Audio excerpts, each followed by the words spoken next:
Fala galera, beleza? Começando mais um podcast Entre Vozes Cast Brasil. Estou aqui com um convidado hoje mais que especial, um amigo, um parceiro, um irmão de muitos anos. Nem me fale. Beleza, Lucas? Lucas Guilherme, como que você tá, meu querido? Tô bem, graças a Deus. Feliz por estar aí participando contigo, primeiro convidado, inclusive. Vamos ver o que vai rolar aí, a expectativa tá alta. É isso, vai ser muito bacana. O Lucas, pra quem não sabe, tem nos dado uma força muito grande nesse podcast. Muita coisa aqui, muito toque. Te agradeço, meu irmão. Lucas, quantos anos de música? Eu falo de música porque eu não sei qual foi o primeiro instrumento. Olha... Foi a guitarra? Não, bateria. Bateria? Mano, mais de 20 anos, muito mais de 20 anos de amizade e eu não sabia que era bateria. Pra mim era guitarra ou violão. Não, é que é uma história complicada. Mas eu acho que dá uns 25 anos se eu considerar bateria. De música? De música.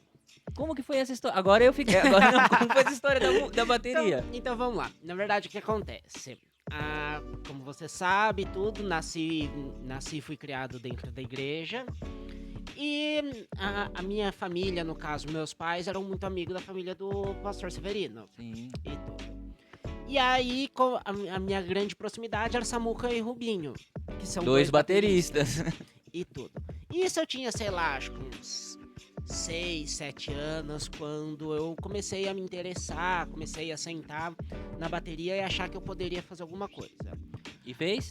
Fiz e tal, mas eu costumo dizer que até hoje eu falo que a bateria foi meu primeiro instrumento e é o que eu toco pior até hoje. Nossa. Acho que é o que eu toco. É o que você toca pior ou é o que você acha que você toca pior? Não, provavelmente é o que eu toco pior mesmo. Sim. Aí eu comecei, acho que com 6, 7 anos com bateria e tudo, brincando, nada.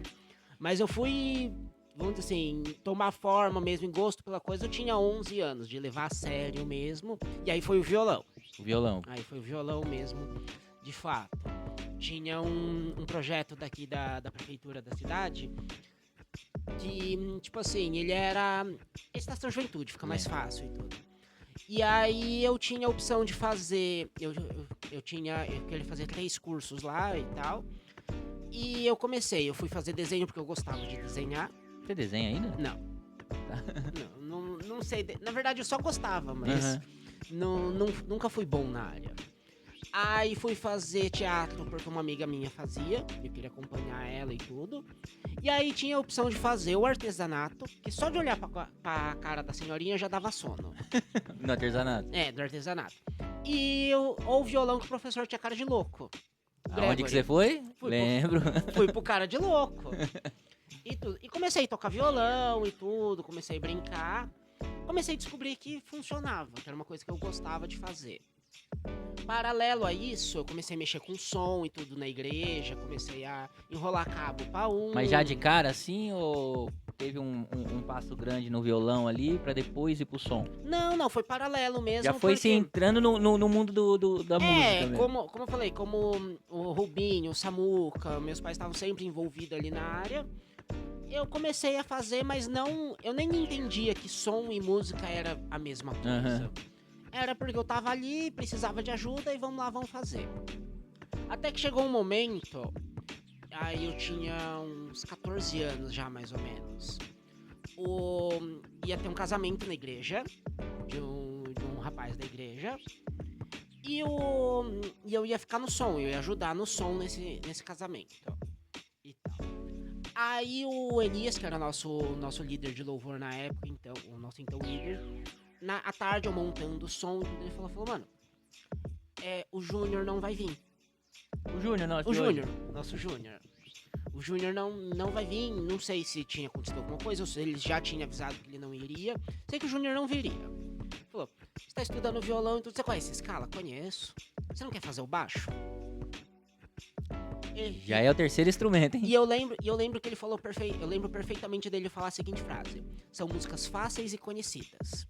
Beleza, vambora, vamos fazer. Não eram músicas fáceis e não eram músicas conhecidas. Eu me desesperei, eu tremi igual vara verde pra tocar. Mas deu conta? Dei conta, toquei e gostei da brincadeira. Gostei tudo e comecei... Falei, mano, eu quero fazer isso pro resto da vida. E como foi essa transição ali? Você tava no violão, certo? Aprendendo, estudando violão. Sim, eu nunca tinha pego um baixo na vida, não foi uma transição. Foi um desafio. Foi um desafio. Aí, depois disso, quando eu vi que o baixo era legal e tudo... Quando você foi pra guitarra? Aí eu falei, mano, eu já... O violão nunca me chamou atenção. Você queria mais cara. barulho? Exatamente. A família de tios roqueiros, amigos roqueiros, eu sempre gostei muito de rock. E o violão não tem o som do rock. Pelo menos não tinha na minha visão na época. Aí eu falei, mano, eu vou tentar guitarra, vamos tentar, vamos ver o que sai desse negócio. Aí comecei a tocar guitarra, comecei a tirar os sons que eu gostava, comecei a dar aula. Acho que eu comecei a dar aula, eu tinha uns 15, 16 anos. Foi na Estação Juventude também. Olha que legal, você começou, você aprendeu lá e se tornou professor de lá. Exatamente. Primeira guitarra você teve com quantos anos, você lembra? Acho que uns 14, 15, por aí, foi logo no comecinho. E você lembra que guitarra que foi? Lembro, uma MG32 da Tajima. Caramba, já começou bem. Lembro perfeitamente dela. Minha primeira guitarra eu acho que foi uma Giannini. Olha, eu tenho uma Giannini atualmente, eram bem legais. Bem legais. Mas meu primeiro baixo foi um Golden. Meu primeiro baixo foi acho que foi um Strindberg. Eu acho que foi um Strindberg de 5 cordas, se não me engano. Tinha um. Sim. Mas, o que te encantou na guitarra, cara? Porque você não largou dela até hoje, certo? É o instrumento que você mais gosta? Com certeza.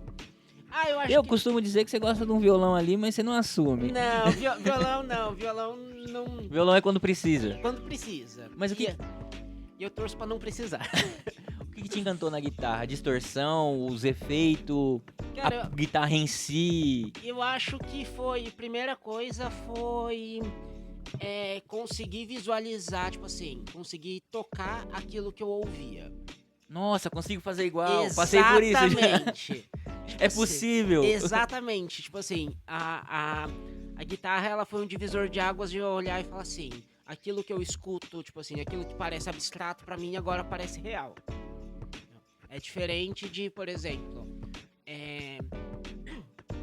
eu não consigo pegar uma música de uma banda que eu gosto e tocar na bateria, por exemplo. Eu não tenho esse nível técnico. Então, parece que ainda tá descolado da realidade. Já na guitarra eu consigo. Então, tipo, é um instrumento que eu gosto. Eu falei, mano, eu me identifico, eu funciono bem nesse daí. E fiquei nele. E é o instrumento que você mais estudou até hoje? Sim, com certeza. Eu vi muita gente começando a estudar instrumentos, guitarra, e sempre desistindo na hora da teoria. Isso chegou a ser um obstáculo pra você ou não? Porque, cara, eu vi muita gente desistindo por conta da teoria. Eu acho que a teoria foi um dos meus principais gatilhos pra tocar. Eu amo teoria. Sério? Eu amo, Olha aí. amo de paixão.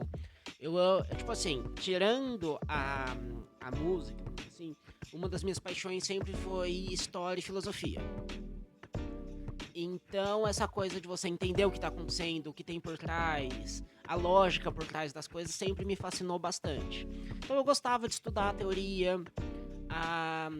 Por exemplo, às vezes eu não tinha oportunidade de estar com o instrumento o tempo todo na mão, então eu estudava a teoria. Eu tô, sei lá, 4 horas da manhã eu tô sem sono. Não dava pra ligar a guitarra.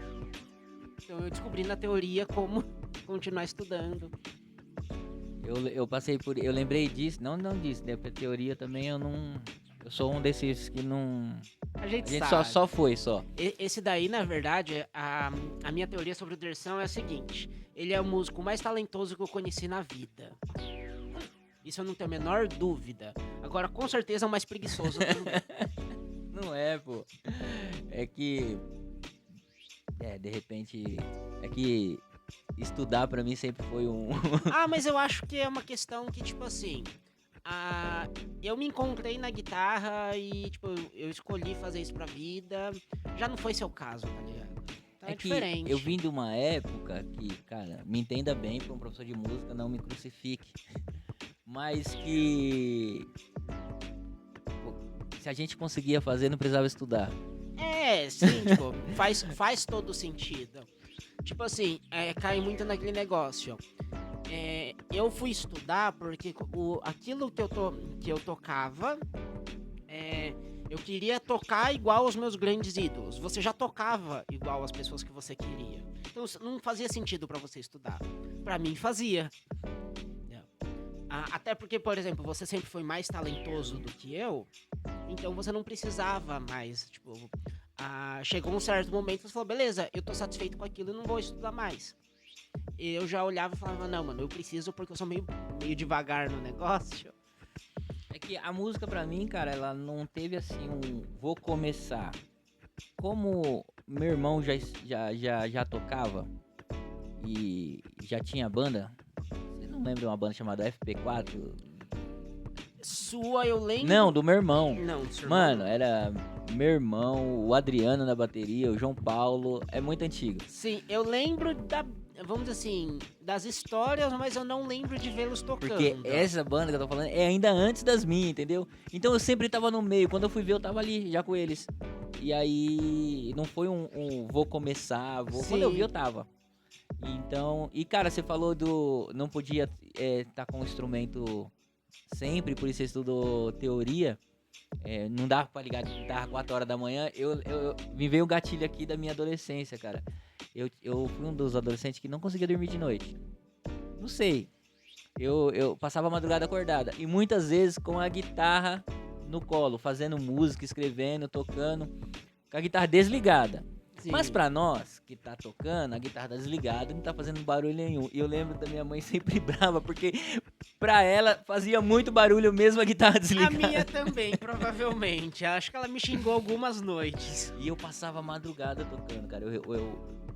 Você me conheceu na adolescência, eu respirava música na adolescência, Sim. então é algo que parecia que fazia parte de mim. A guitarra, um instrumento nas minhas costas parecia uma mochila. Onde eu tava tinha um instrumento.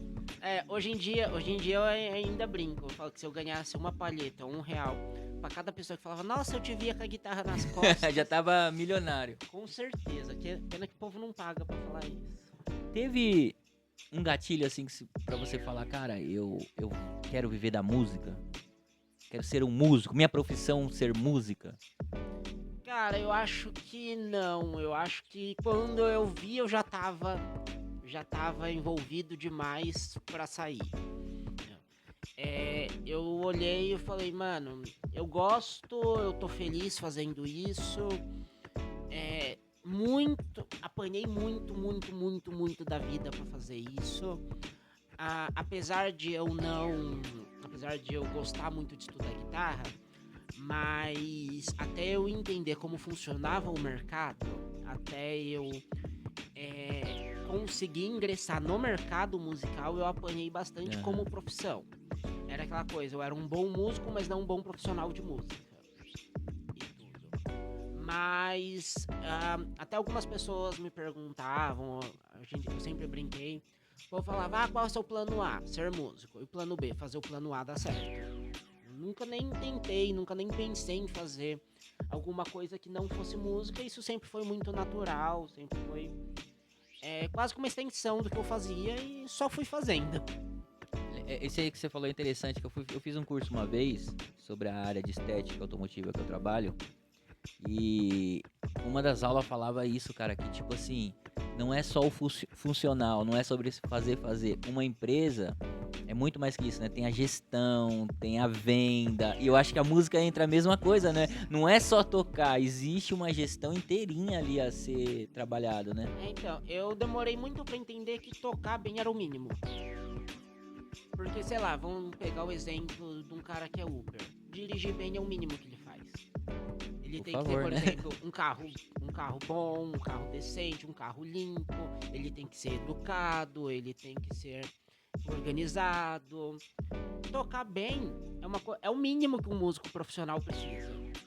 Eu precisava ser organizado, eu precisava ser responsável, eu precisava ter um produto em mãos Por exemplo, eu quero viver de música, eu quero ser professor de música, tudo bem. Mas como que eu vou fazer? Sei lá, vou criar uma apostila, precisava ter um produto para que eu pudesse vender isso. Então até eu conseguir entender isso, até eu conseguir transformar tudo que eu tinha na cabeça em produto, eu demorei um pouco. Mas ainda assim funcionou e hoje em dia tem dado certo. Na sua opinião, o músico hoje, em 2026, que quer ser músico, não é meu caso que eu falei que não queria mais, mas que quer ser músico e não quer estudar, é o mesmo, pra você é a mesma coisa do cara que quer ser Uber, mas não quer ter uma habilitação? Olha, eu acho que é até pior. Porque tem muitos assim, né? Tem muito. Na verdade, eu até falo em alguns workshops, algumas coisas quando eu faço, até conversas mesmo paralelas com a galera, que assim, a música é uma raça muito mimada. O músico, ele, por característica, ele é uma pessoa mimada. Porque assim, se o cara que é Uber, ele não sentar e, vamos dizer assim, sentar a bunda dele no banco do carro, trabalhar 8, 10 horas por dia, ele não vai sustentar a casa dele. Não tem como. Se você perguntar, se você chegar numa oficina mecânica, ou por exemplo numa estética automotiva, como é o seu caso, falar, você só trabalha com carro que você gosta? Claro que não. É óbvio que não. Agora, o músico, ele quer trabalhar 2, 3 horas por dia, tocando só o que ele gosta e ganhando o que ele acha justo. O cara com essa mentalidade, ele não vai trabalhar com música nunca, ele não vai conseguir viver de música nunca. Porque eu tenho que tocar muita coisa que eu não gosto, eu tenho que trabalhar em horas que eu não tô afim de trabalhar, igual qualquer outra profissão. Quando o cara não entender isso, enquanto o cara não entender que música é um trabalho, que vão ter dias difíceis, que vão ter coisas que ele vai ter que fazer que ele não tá afim de fazer, ele não vai viver disso.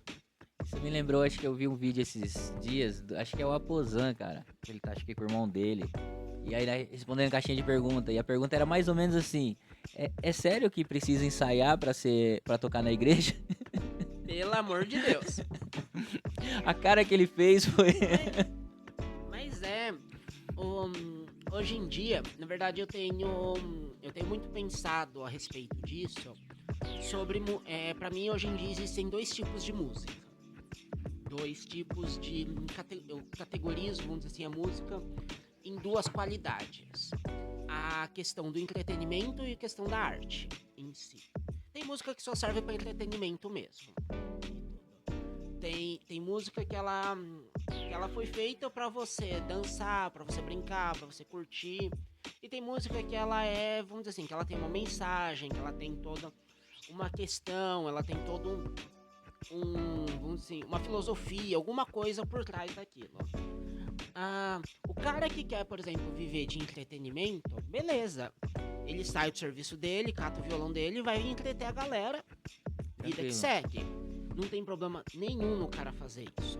Por exemplo, seria o seu caso. Eu enxergo música como entretenimento. Eu vou me entreter, eu vou entreter a minha família, meus amigos. Vida que segue, é um hobby. Agora não, eu enxergo música como arte, como filosofia, como cultura. Beleza, mano, aí você vai ter que estudar. Não tem jeito. É o mínimo, né? Exatamente. O cara que leva a família pra passear, ele não precisa, vamos dizer assim, ser um ótimo motorista. Mas o cara que trabalha carregando tua filha pra escola precisa. Verdade. Entrando nisso, você acha que hoje a tecnologia, a IA, estragou a música?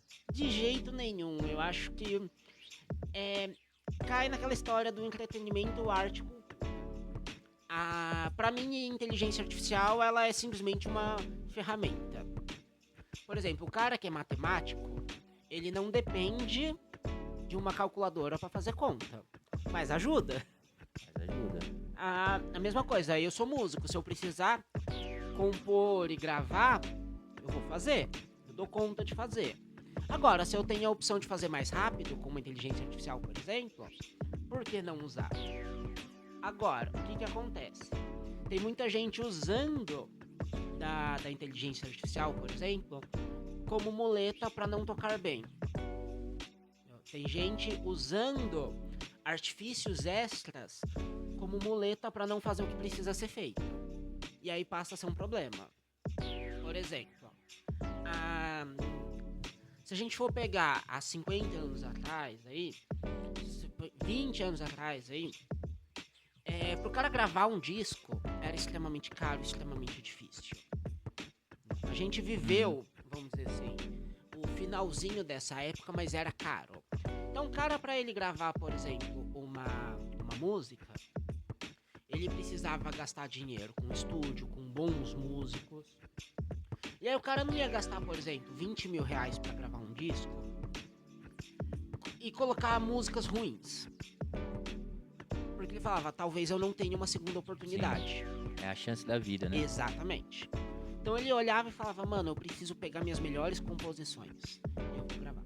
Hoje em dia, é totalmente possível, e eu provo porque eu já fiz isso. Eu já gravei uma música inteira sem gastar um centavo Em casa. Então o que o cara faz? Ele tem 50 músicas. Ele vai lá, grava Vai jogando. 50, o que estourar, estourou. Mas você acha que o mercado, você acha que a tecnologia, a IA não atrapalhou a música? Mas no mercado da música hoje, você acha que não tem muito... não só gospel, o mercado da música mesmo. Não tem muito músico de IA? Tem também. Não tem muito músico que não sabe nem o que é música? Ah, com certeza tem, com certeza. Mas tem uma frase, eu não vou lembrar quem foi que falou a frase, mas teve vamos dizer, um desses pensadores atuais que falou o seguinte: a internet ela deu voz a todos, inclusive aos idiotas. Então o que acontece? A gente queria e a gente buscou a democratização de tudo, da arte, da cultura e tudo. Beleza, hoje em dia a gente é democrático. Todo mundo tem um canal, inclusive os idiotas. Verdade. Antigamente, por exemplo, a gente pode dizer que era mais difícil, por exemplo, estourar uma música? Talvez. Por que eu falo isso? Pro cara estourar uma música, por exemplo, ele tinha ali, sei lá, anos 90, 4 emissoras de TV, 5, 6 de rádio. Ou seja, ele tinha que agradar 10 caras para que a música dele estivesse bombando no Brasil inteiro. Hoje em dia, eu acho que só, sei lá, na minha roda de amigos, deve ter uns 50 canais de YouTube. Ou seja, como que você se torna relevante concorrendo com mais 50? Só no seu grupo. Então, tipo assim, em alguns casos, em algumas situações, eu acho que realmente ficou mais difícil. Porque tem tanta gente fazendo que é muito mais difícil você ser relevante. Só que ao mesmo tempo tem tanta gente fazendo coisa ruim que é aquela coisa, a galera tá sedenta por olhar e falar, mano, eu preciso consumir alguma coisa boa. Eu tenho espaço pra gente boa, só fazer um bom trabalho. Mas será que o bom, achar boa música hoje não tá igual achar tesouro? Tem, mas você tem que procurar ali. Sim, mas aí eu acho que entra também na questão de que os produtores de música, os produtores de cultura estão vamos dizer, numa tarefa mais ingrata, porque o público também tá mais preguiçoso. Verdade. Conta muito com o público, né? Conta muito. Porque, querendo ou não, é um comércio. Então, é o que o público quer comprar, é o que a galera vai vender. Mas os bons estão lá. Exatamente. Certo? Exatamente. Existe uma cacetada de bons músicos, de bons cantores, de bons projetos acontecendo. Eu gosto muito de pesquisar, por exemplo, a questão, por exemplo, eu sou cristão. E eu tenho uma neura, por exemplo, que é o seguinte: o meu amigo que é do funk, que é do sertanejo, ele não vai chegar hoje, ele se converteu hoje, ou ele quer conhecer a igreja hoje, ele não vai chegar a jogar fora todos os CDs que ele tem lá do Leandro e Leonardo, do Chitãozinho, e vai passar a ouvir Aline Barros. Ele não vai. Então, o que acontece? Eu gosto olha que a banda da Aline Barros é muito boa, viu? Muito boa, mas não é o que o cara ouve, não é o que o cara consome. Então eu tenho essa neura de ficar procurando, por exemplo, o que tem de música cristã boa no sertanejo? Eu tenho algumas coisas em Uhum. casa que eu... O que tem de axé cristão que seja bom? O que tem de funk bom e tudo? E eu acho que hoje em dia a grande dificuldade é isso, da galera parar e pesquisar. Você acha que ainda tem muitas bandas de rock hoje cristão como tinha na minha época? Olha, eu acho Porque que eu pergunto porque realmente eu meio que saí do nicho e do rock cristão ali e eu só conheço o que eu conhecia. sim, sim. Novos eu Eu acho que tem muita coisa ainda. boa. Muita coisa muito boa. Você acha que ainda tem ou ainda pode surgir uma banda no meio gospel do rock gospel como Oficina G3? De jeito nenhum. O que eles fizeram? De jeito nenhum. Mas não por falta de qualidade ou por questão técnica, mas por questão de momento de vida mesmo. O Oficina, o Resgate, por exemplo, foram bandas que só foram relevantes, só tiveram a importância que tiveram porque foi naquela época. Se o Oficina não existisse, se a gente acordasse amanhã, ninguém nunca tivesse ouvido falar de Oficina G3, eles Lançasse agora. lançassem hoje, eles Não não seria a teriam a mesma mesma coisa. Por quê? Porque hoje em dia o movimento é diferente. Eu lembro, por exemplo, tem uma banda que eu gosto muito, chama Terrilim. É nova ou antiga? Não, antiga. É uma banda de música celta com rock and roll. Não conheço. Eu acho que foi 2006. Eu fui em um acampamento e tal, e eles estavam tocando. E eu falo que foi a banda que salvou a minha vida. E tudo. Por quê? Eu gostava muito de rock. Eu ouvia, por exemplo, Van Halen, Bon Jovi, Judas. Eram as bandas que eu gostava e tudo. E eu não tinha referência disso na igreja. Eu chegava na igreja... Chegava lá é a Aline Barros. Exatamente, Diante do Trono. Era isso. E tá tudo certo, Diante do Trono Sim. não era ruim, mas na época eu detestava. É, porque você chegou ali com a sua mente acostumado a ouvir um certo estilo de música, entendeu? Exatamente. Aí eu fui nesse acampamento e eu vi um cara cabeludo, parecendo um Tarzan, tocando com uma PRS maravilhosa, verde, tocando música celta com rock and roll, com metal. Então, uma banda sensacional, chama Terrilim. Vou pesquisar, não conheço. É maravilhoso. E tal. E caiu naquela história que eu falei de você olhar e falar, mano, dá pra tocar esse negócio dentro da igreja, dá pra ser crente e ouvir um negócio desse. E tal. Então, o que eu comecei a entender e o que eu enxergo hoje em dia? O Oficina, ele foi relevante porque tinha uma galera desesperada por aquilo. A gente, tipo assim, eu peguei o finalzinho, mas você, sei lá, quantas vezes você saiu daqui e foi pro Copan assistir banda? Muitas. Passava a madrugada inteira. SOS da vida. Porque é exatamente isso, né? Era o que tinha e aonde tinha, entendeu? Exatamente, não interessa aonde fosse, a galera tava lá. A galera precisava desse tipo de banda. Hoje em dia, infelizmente, já não é o caso. Cara, o que você acha?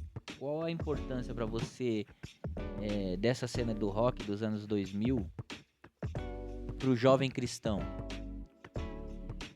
Olha, eu vou ser o cara que eu sou um total defensor dessa época, dessa estética, dessa aura, vamos dizer assim, que foi criado nessa época, porque eu acho que foi o que apresentou e o que revolucionou muito a igreja de hoje em dia.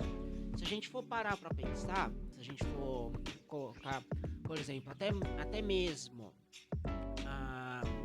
dentro das nossas igrejas, se a gente for parar pra pensar, há 20, 25, 30 anos atrás, nem sequer banda tinha na igreja. Então, assim, se você chegar na tua igreja hoje... Não que eu seja velho, mas eu peguei uma época sem bateria. Pois é. Então, se você chegar hoje na tua igreja, senta lá, ouve um louvor e se atreve até a dizer não gostei, tenha certeza que a Oficina G3 teve a ver com isso. Tenha certeza que o Renascer Praise teve a ver com isso. Porque os caras olhavam e falavam, viu? É possível, então por que na minha igreja não pode? Então, assim, essa galera, essas bandas trouxeram pra gente o formato de culto que a gente tem hoje em dia. Não veio do nada. Verdade, interessante. Quem passou, por exemplo, hoje em dia, se você for pegar, por exemplo, uma equipe de louvor, sei lá, de 30 pessoas, provavelmente 90% dessa galera são jovens.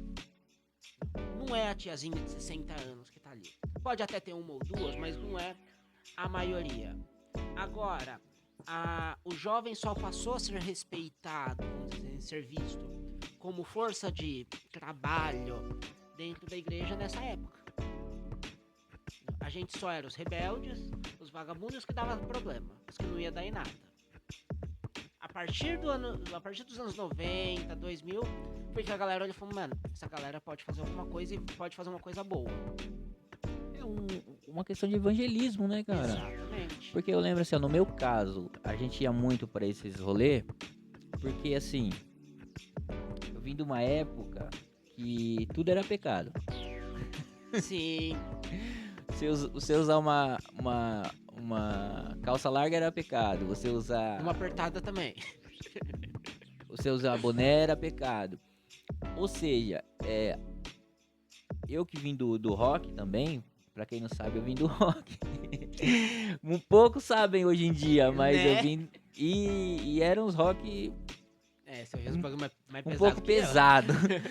Mas era assim, cara, na cabeça de um adolescente de 13, 14 anos, queria ir no show. Ou você ia no show do mundo, ou você ia nessa parada. Sim. Então essa parada pra mim foi tipo, mano, é exatamente o que você falou. Eu posso ser da igreja, fazer parte da igreja e estar vivendo isso. E era algo incrível pra mim como um adolescente estar naquele meio, tá ligado? Sim. Porque quando você é de algum nicho, você se sente parte daquilo. E a gente veio de uma época que a gente era, por exemplo, a gente era do rock, mas não podia se fazer parte do rock porque a gente não podia ir pra lugar algum. E quando se pode ir, cara, foi realmente, eu acho que abriu muitas portas. Eu falo mais, por exemplo, do Oficina e o Resgate, que foi as duas primeiras bandas que eu conheci, entendeu? Então que abriu uma porta muito grande. Eu acho que nos anos 2000 ali, 90 pra 2000, tô velho, né? Eu acho que Oficina G3 e Resgate abriu uma porta muito grande pro rock, como, não sei se você conhece, Juízo Final abriu uma porta pro rap na mesma época, tá ligado? Sim. A galera fala, depois veio de DJ Pitch, mas veio Sim. muito antes do Juízo. O Juízo Final é até interessante que do rap, os caras depois fizeram rapcore, né? Sim. Então eu acho que foi algo muito grande. Você acha que hoje em dia, como você falou, 90% do Ministério de Louvor hoje é os jovens. Você acha que os jovens ainda têm essa sede de ter banda? Não. Porque na minha época, cara, falar minha época é estranho. Fica à vontade, pode falar. Mas assim, Melhor na sua do que na minha. eu tive. A sua veio um pouco depois da minha. Eu tive, mano, incontáveis bandas, porque, tipo, a gente respirava aquilo. E hoje não se vê mais, né? Eu acho que tem alguns problemas que vão minando a vontade da galera de ter banda. Entra aquela parada que a gente já conversou em off, eu, você, o Júnior, do espelho. Sim. Era uma das coisas Então que me eu ia diga falar. seu ponto de vista. Hoje em dia, infelizmente, tem a questão de tipo assim, a galera não vê mais banda tocando. Infelizmente, por exemplo, se Por você... conta do próprio mercado, porque hoje mesmo, até no mercado fora da igreja, não se vê banda. Sim, a gente vai chegar nisso. Mas, assim, hoje em dia, e eu já fiz o teste, se você ligar a televisão hoje, em qualquer momento do dia, em qualquer dia da semana, você vai demorar aí pelo menos umas 4 ou 5 horas pra ver um programa que tem uma banda tocando. E se achar, né? Se achar. Se você não desistir antes. Então, já começa por aí. A galera não vê banda tocando. Antigamente, você via banda tocando, sei lá, sem ter muito tempo pra pensar aqui, só de banda fixa, por exemplo, eu tenho, sei lá, Sexteto do Jô. Era uma coisa que a galera tinha na televisão, banda tocando. E que banda, hein? Exatamente. Também tem a questão de logística mesmo e de custo. Por quê? Para um dono de bar, por exemplo, para uma casa noturna, para ele pagar, por exemplo, um cachê decente, vamos colocar aí, por exemplo, R$400 de cachê para uma banda com 5 pessoas, já foi aí R$2.000.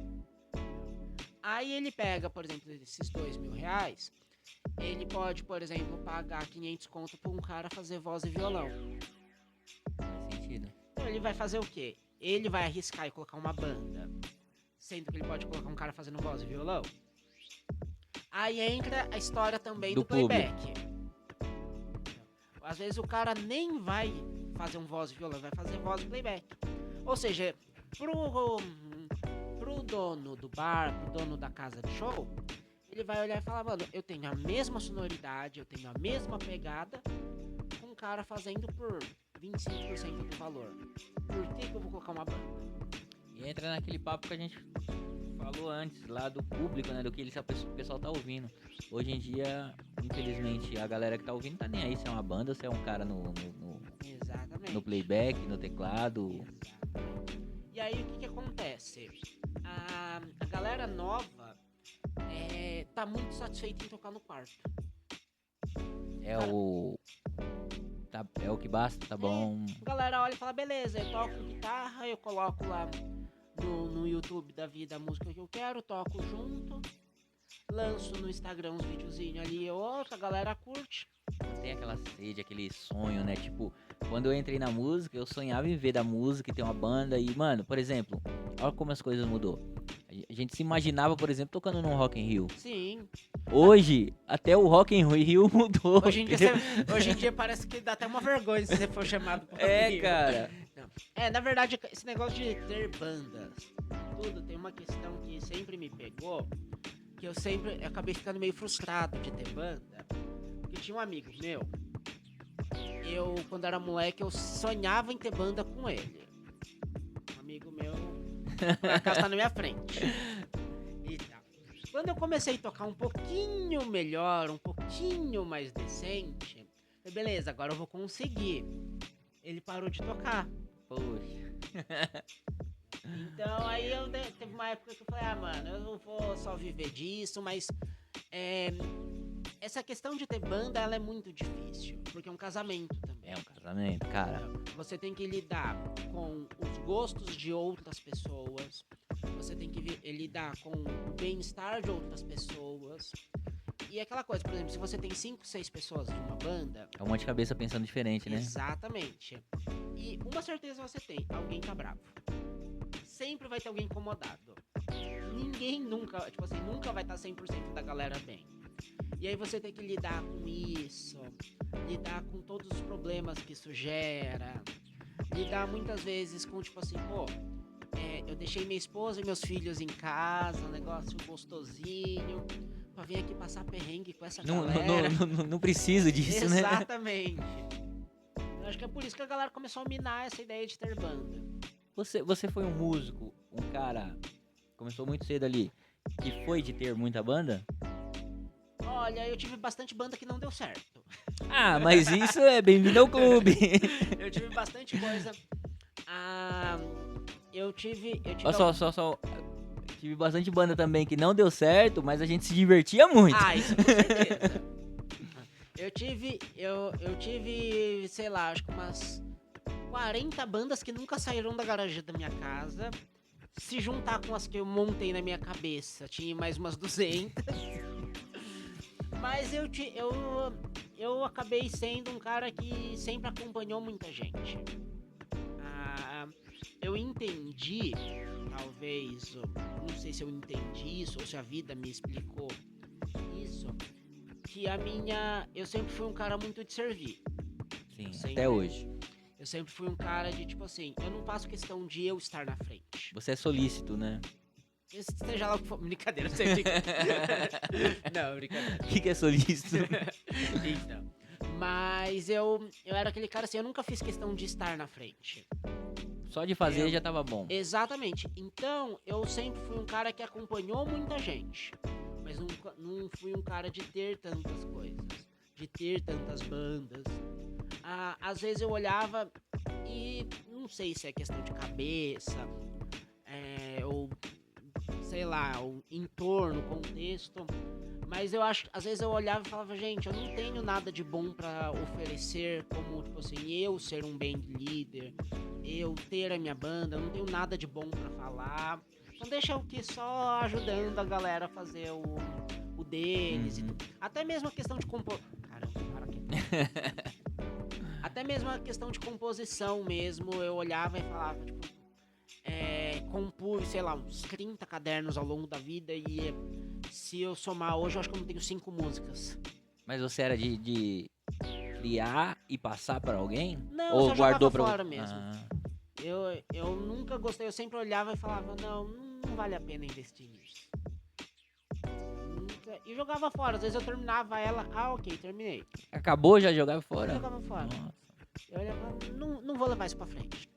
E tal. Então ter bandas onde eu era, vamos dizer assim, onde eu olhava e falava, isso daqui é a minha cara, isso é a forma como eu acredito. Eu fui ter agora, recentemente, tipo, agora a gente tá tendo uma. Entendi. Entendeu? Mas eu nunca fui. Eu tive acho que 2 ou 3 outras que eu comecei nessa coisa. Mas aí eu olhava, tipo, beleza, fiz 1, 2, 3 shows. Eu me lembrava dos perrengues, desistia e tudo. E querendo ou não, se tocar com outras pessoas é mais fácil, tipo, acompanhando um cara que já tem uma carreira e tudo, era mais fácil. Precisa se meter na briga, né? Só vai ali, faz o seu e... Exatamente. Eu ia lá, tocava, recebia o repertório, tocava, ganhava meu cachê e ia embora. Já era, verdade. Acho que foi meio que ao contrário, né? Eu sempre, a maioria, 90% das bandas que eu tive, eu era meio que o que liderava a banda. Sim, acho que a essa cabeça pensante da acho que essa banda. questão de ser líder eu tenho desde que eu entender que era algo de Deus. Sim. Eu lembro até que uma vez um pastor me chamou na igreja pra conversar comigo, o pastor Celso. Nunca esqueço disso, cara. Que ele me colocou na sala dele e falou, Anderson, olha só. Você tem um poder gigantesco de persuasão. Eu nem sabia o que era persuasão. Vamos lá. E você atrai muita galera, onde você tá, sempre vira uma roda e tal e tal. Aí eu falei, ele tá falando isso aqui tá legal, né? Aí ele falou assim, só que você tá usando isso para o mal. Exato, vamos. Aí ele falou assim, mas ele concluiu, quando você entender, usar esse seu dom de liderança, para o bem, você vai ver o que Deus vai fazer na sua vida. Então essa questão de liderar sempre foi algo que eu tive muito cedo. Então as maiorias das minhas bandas eu era essa pessoa. E dentro disso eu sempre fui uma pessoa que de repente Deus me deu isso de ser algo como líder, mas sempre foi uma pessoa fora do padrão, tipo de doideira mesmo. Por exemplo, eu tive uma banda cristã de rock, Holiness. Lembra? Bem, eu ia falar dela. E, cara, eu lembro de uma cena que, cara, eu queria trazer as pessoas, eu usava isso como evangelismo e eu coloquei uma pessoa, um guitarrista que não era evangélico. Não vou falar o nome pra não expor, mas depois eu te falo. E aí a gente foi tocar numa igreja, que eu também não vou falar o nome, que a gente sempre tocava, acho que foi em Franco da Rocha. E aí era uma vigília. Fizeram, mas me encheram o saco que aquele cara não podia tocar, E eu falei, então tá bom, ele não pode tocar, a gente não toca.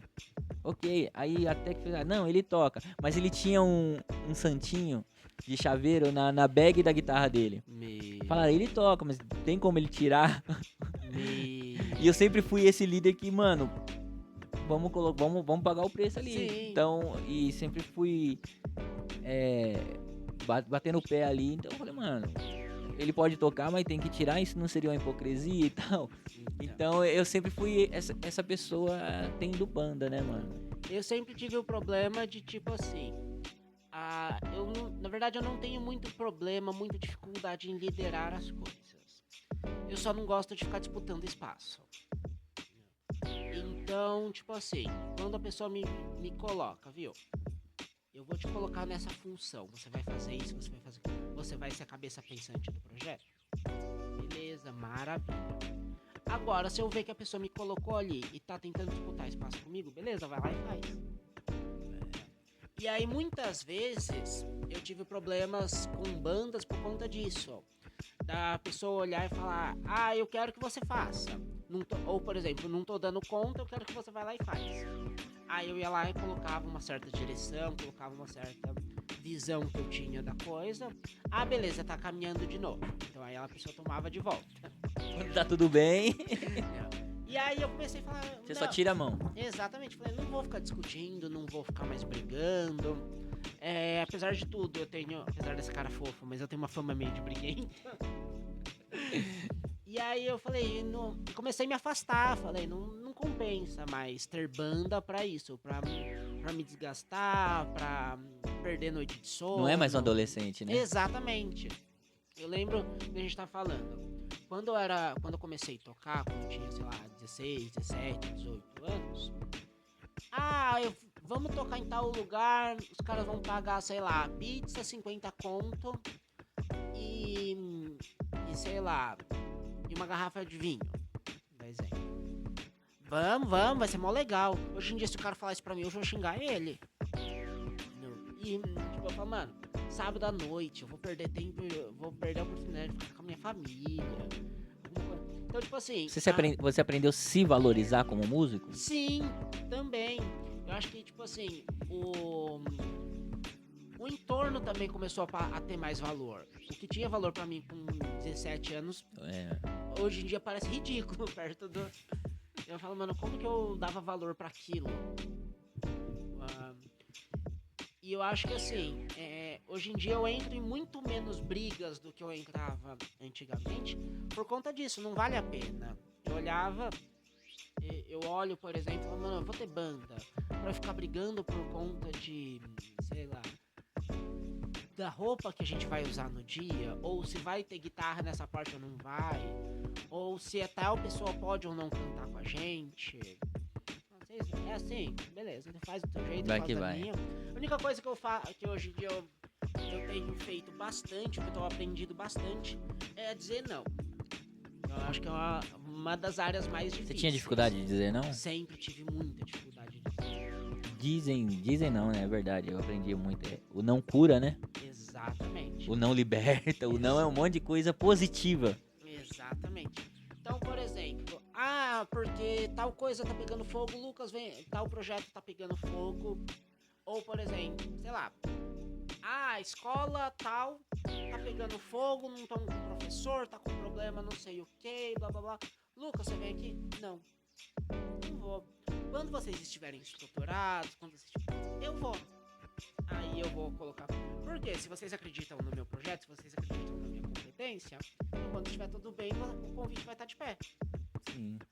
Porque o ministério tal tá precisando, assim, assado, porque a gente tá sofrendo, porque a gente não tem que organizar isso. Tá, então organiza, quando estiver tudo bem,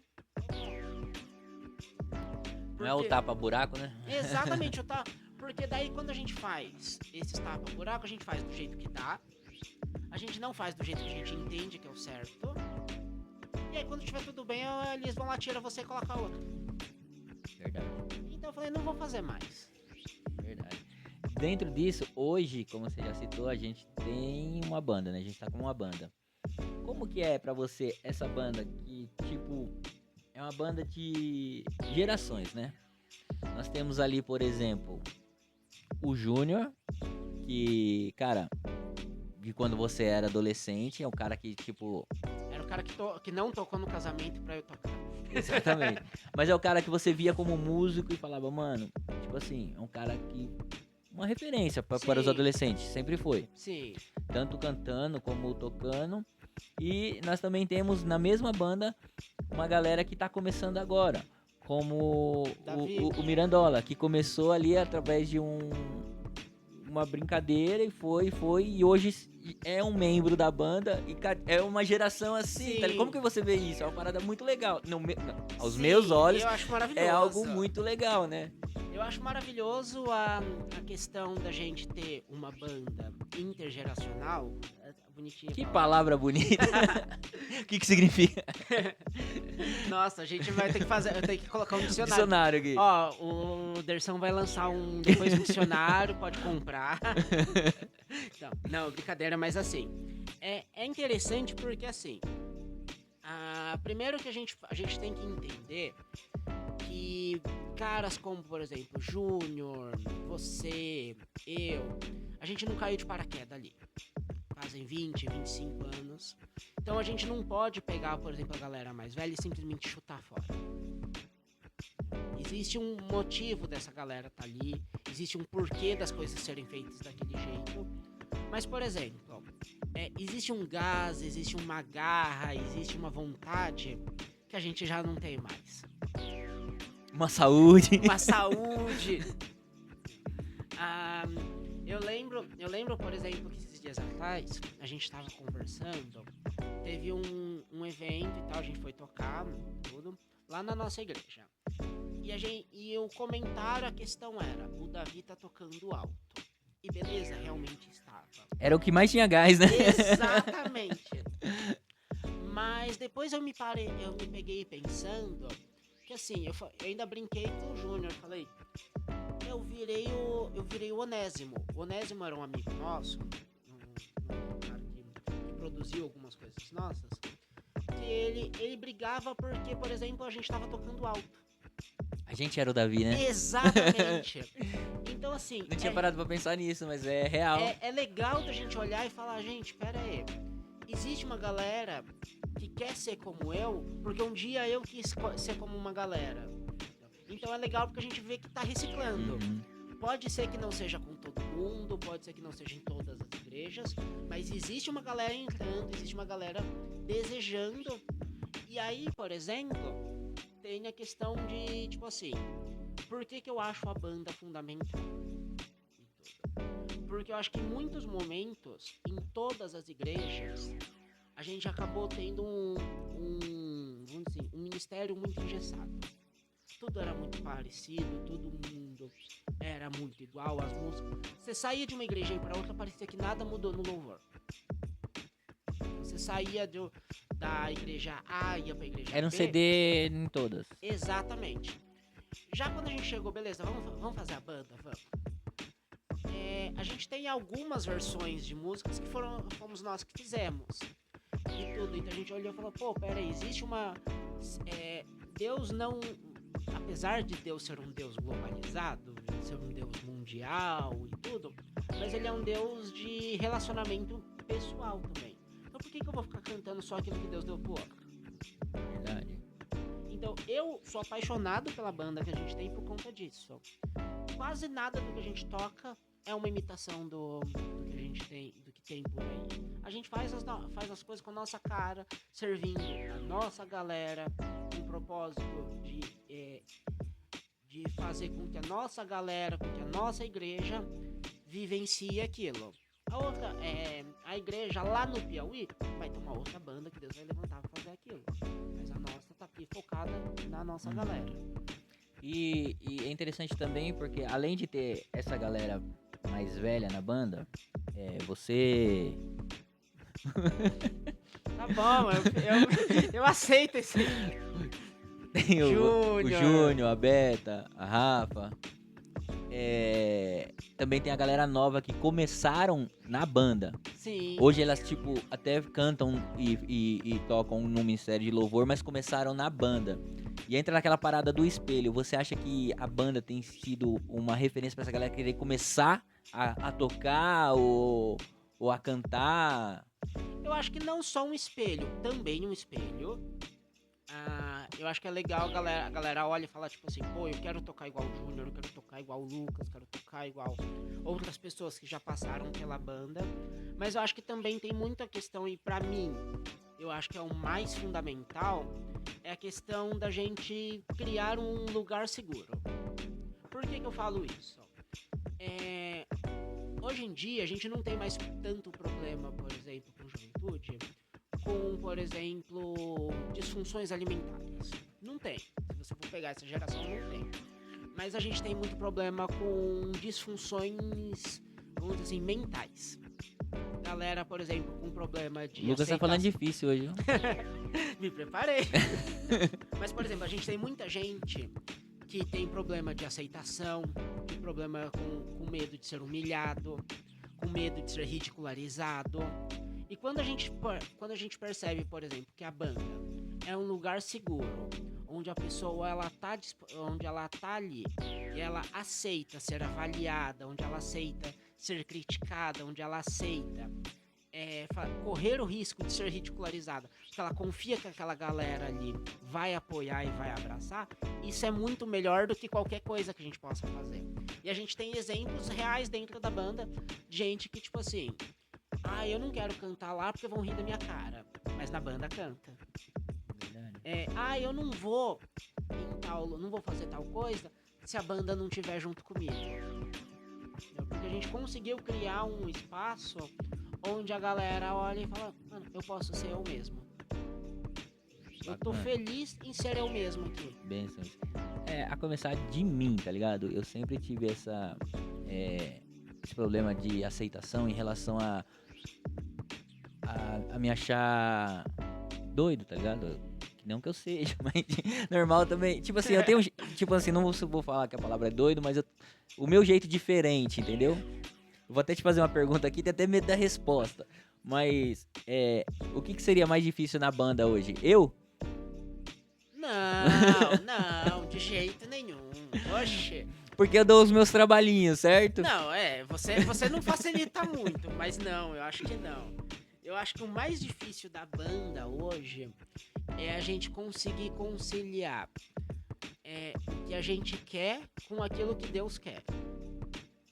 Tipo assim, quando você tem um produto, vamos dizer, muito bom na mão, quando você consegue levar ele para qualquer lugar que você quiser, a chance de você tentar fazer a sua própria vontade é imensa. Com certeza. Então, tipo assim, hoje em dia a gente tem uma banda, que se a gente precisar tocar axé, a gente toca. Se a gente precisar tocar forró, a gente toca. Se a gente quiser ser uma banda de rock, a gente pode ser. Não é sobre a gente, né? Exatamente. E daí, pra eu simplesmente mudar o foco e começar a fazer as coisas do jeito que eu quero, sem me preocupar com o que a igreja precisa, com o que Deus quer, há um tempo atrás a gente tava conversando, a gente chegou até a fazer uma reflexão a respeito disso, você, mas assim, quantas vezes a gente chega, por exemplo, na hora de escolher as músicas, e ora e pergunta, Deus, o que você quer ouvir hoje?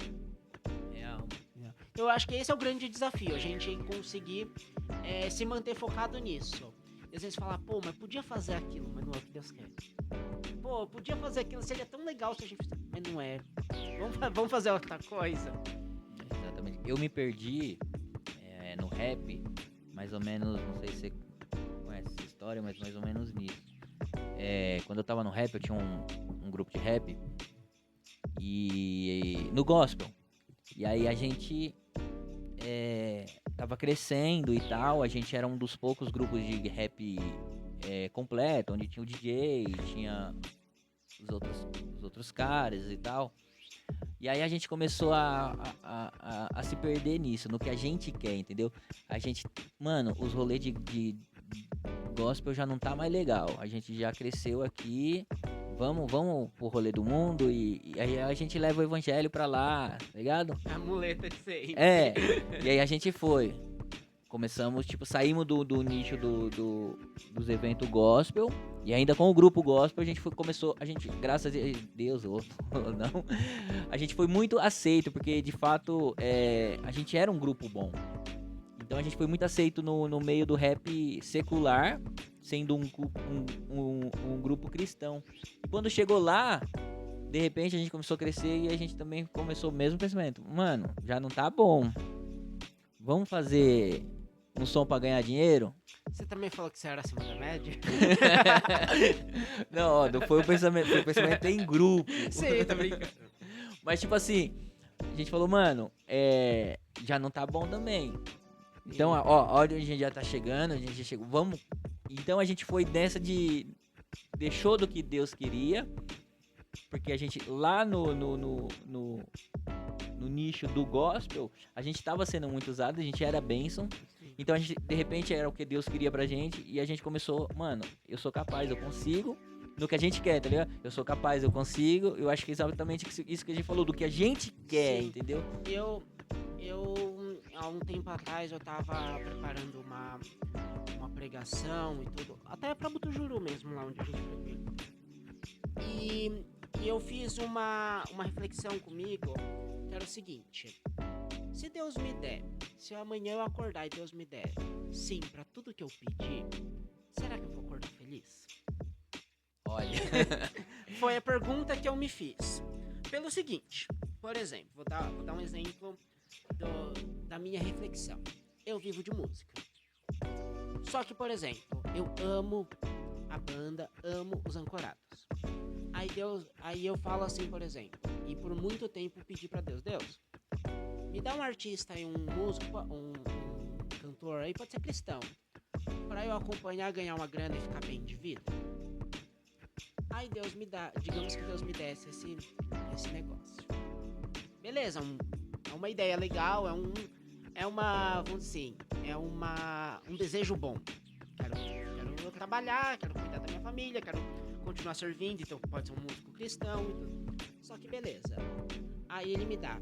Geralmente de show, que dia que é? Quinta, sexta, sábado e domingo. Ou seja, eu vou ter que abrir mão do Ancorados. Ou seja, eu não ia ficar tão feliz quanto. Então, eu acho que muitas vezes o que falta é a gente confiar ou a gente entender que nem sempre o eu posso fazer, eu sou capaz de fazer, eu preciso fazer. Eu tenho, vamos dizer assim, total capacidade de fazer alguma coisa, mas eu preciso fazer aquilo? Eu preciso ser eu a fazer aquilo? Tem, por exemplo, algumas igrejas, por exemplo, que eu tenho a sensação de que elas vão ser eternamente igrejas pequenas, por exemplo. Por quê? Porque vai ter aquela senhorinha que ela não quer uma renascer. Ela quer chegar lá naquela igreja onde tem 6 irmãzinhas, onde ela sabe o nome de todo mundo, ela sabe da vida de todo mundo, tem um violãozinho e um pandeiro desafinado. Mas é ali onde ela se sente acolhida. E tá tudo bem. E tá tudo bem. Então, tipo assim, hoje em dia eu entendo que tem igreja pequena, tem igreja grande, tem bandas pequenas, tem bandas gigantes. E tipo assim, mas o Lucas ou sei lá, o Anderson tinha a possibilidade de ser o maior cantor de rap do estado de São Paulo. Ok, mas Deus não chamou ele pra fazer isso. Tem uma frase da Pozan, que ele fala o seguinte: se Deus te chamou pra ser porteiro, não se rebaixa sendo pastor. Significa que é ruim ser pastor? Não. Mas se Deus te chamou pra fazer uma coisa, não se rebaixa inventando de fazer outra. Faz só aquilo que Deus te chamou e tá ótimo. Minha mãe fala muito isso em algumas pregações ela já falou, né? Que não é sobre o tanto de coisa que você faz. Imagina você chega lá diante de Deus depois, no dia do juízo lá, fala, Deus, eu fiz isso, eu fiz aquilo, e aí Deus fala, eu não mandei você fazer nada disso. Sim, pois é, mas é bem isso. Eu gosto muito de pensar, tipo assim, tem um texto em Romanos que ele fala que a natureza revela as coisas de Deus. E ele fala, e eu gosto muito de pensar que tipo assim, o que é natural realmente revela o caráter de Deus. Imagina, por exemplo, você chegar no teu filho e falar, mas eu te dei isso, te dei aquele outro, eu cuidei de, fiz isso. Mas pai, eu só queria que você estivesse aqui comigo. E é muito sobre isso, tipo e assim, o preço é caro, né? Exatamente. E tipo assim, pensando sobre essas analogias, uma vez eu falei com os jovens, com os ancorados, o seguinte. Tipo assim, se o pai chama, por exemplo, você chama o teu filho pra lavar o carro, não é pela eficiência. Às vezes vai atrapalhar. Às vezes não, 90% de chance de atrapalhar. vai demorar mais tempo, vai gastar mais água, vai gastar mais produto, mas o que você quer é passar tempo com ele. Criar memória, né? Exatamente. Então, tipo assim, se Deus tá te chamando pra alguma coisa, não é porque ele precisa de você. Provavelmente você vai atrapalhar ele. Provavelmente Deus faria, com certeza Deus faria de forma muito mais eficiente sem você. Mas ele quer passar um tempo com você. Como diz o de Lima, uou! Mas Então, e isso é bem pesado, né, cara? então, tipo, então hoje em dia eu tô tentando viver desse negócio, tipo, mano, eu vou passar um tempo com Deus. Ah, mas tá, tipo assim, por exemplo, deu problema em, sei lá, a banda deu problema e tal. Ok, então vamos passar um tempo pra gente ver de pertinho o que Deus vai fazer? Pô, o Dersão vai montar um podcast. Vamos estar junto só pra ver de pertinho o que Deus vai fazer? Ah, porque meu carro quebrou. Vamos estar ali só pra ver o que Deus vai fazer? Por sinal, meu carro quebrou. Eu não sabia desse detalhe. Mano, mas eu acho que é bem isso mesmo. A gente precisa parar pra pensar sobre isso, né, mano? Às vezes a gente tá muito no funcional ali e não é nada disso. Então. Mas é isso. Cara, a pergunta seria assim: se teria, ou não teria não, qual a dificuldade de um músico ser cristão? Mas eu queria deixar a pergunta assim: de tudo que você falou, tem uma dificuldade para um músico ser cristão? Várias. Cite. Vamos lá. Eu acho que a grande questão do músico ser cristão é justamente você entender que você é o produto. Vou te dar um exemplo. O cara, por exemplo, que faz essa caneca, ele pode ser cristão ou não, que não faz a menor diferença. O que você vai fazer com essa caneca, pra ele não faz a menor diferença. Agora, o músico, ele é o produto, ele tá ali. Ele é a caneca. Exatamente. Então, se ele não tomar cuidado, ele vai se colocar em uma posição onde ele não deveria estar. Ele vai validar discursos que ele não deveria validar. Então, é um cara que precisa tomar muito mais cuidado. É como se está sempre na beira do abismo. Qualquer deslize você pode cair. Exatamente. E aí, assim, se você for parar pra pensar que Deus nos chama pra ter relacionamento e você resolve todos esses problemas só com relacionamento, não deveria ter dificuldade nenhuma. Porém, a gente sabe que meu relacionamento com Deus não é tão em dia quanto eu gostaria que tivesse. Então é onde a gente começa a ter dificuldade. Será que eu vou fazer? Pode ser uma puta oportunidade legal. Mas será que Deus quer isso? Mas é uma bela de uma oportunidade. Então eu acho que essa é a grande dificuldade. Eu entender que eu preciso tomar cuidado onde eu me coloco, o que eu tô validando.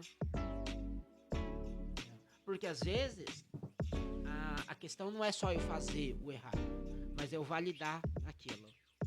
Tipo assim, eu sou cristão.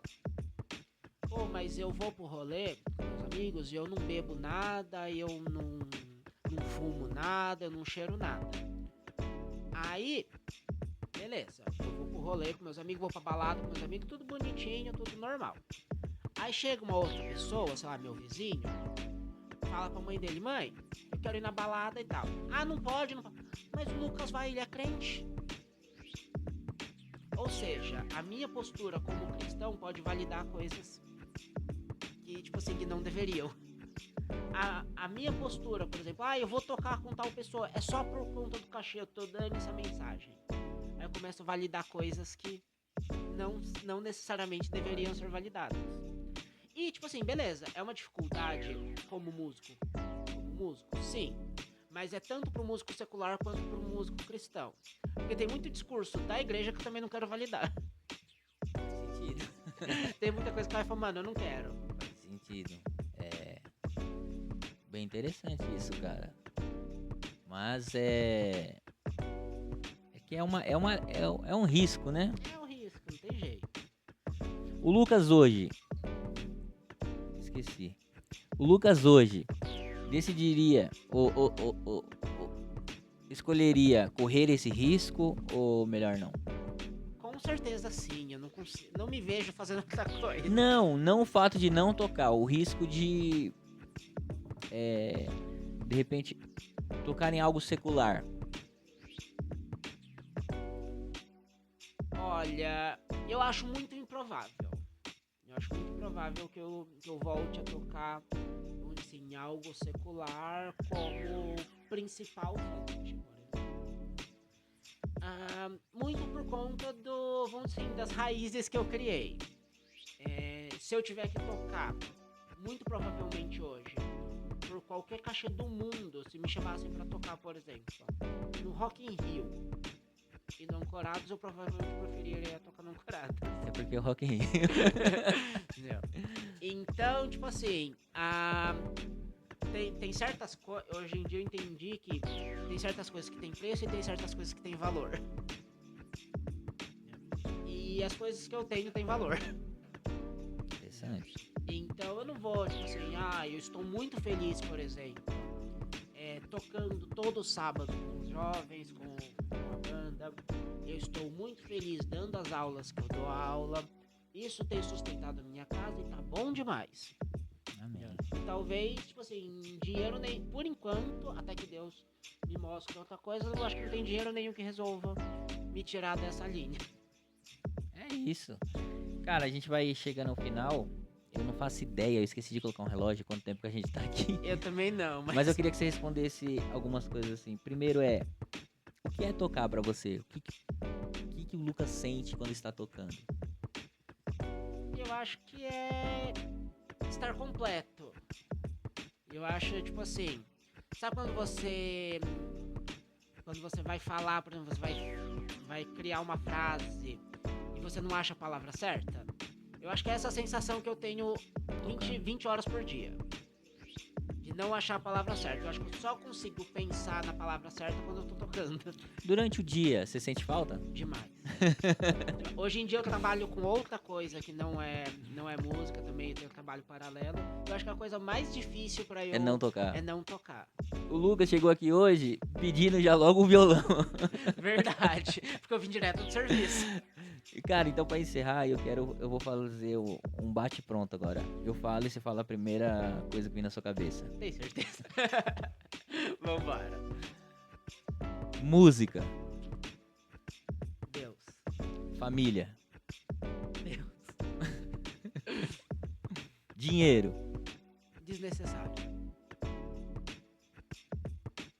amor, Família. perdão, Essencial. um arrependimento,